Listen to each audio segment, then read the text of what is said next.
So special thanks to this company who was nice enough to send us this expanding file organizer. I asked for the green color and they were nice to send that one because green's my favorite color. Let's open it up.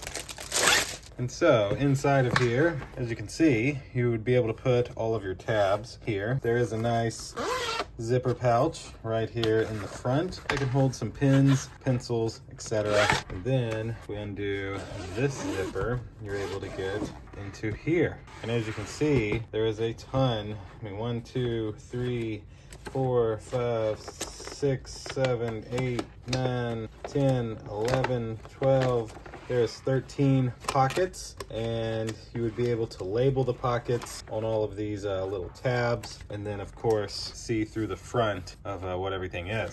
Now they do include little stickers for labeling, so you'd be able to write whatever's on it, whether it's taxes or whatever may be in here, receipts, etc. And you just write it on here and then stick it to here so you can see it through here. Can't beat it. That will essentially do it for this expanding file organizer. Thanks again to the company for sending it to me. Thank you all for watching this unboxing and demonstration. We'll see you in the next one. Deuces.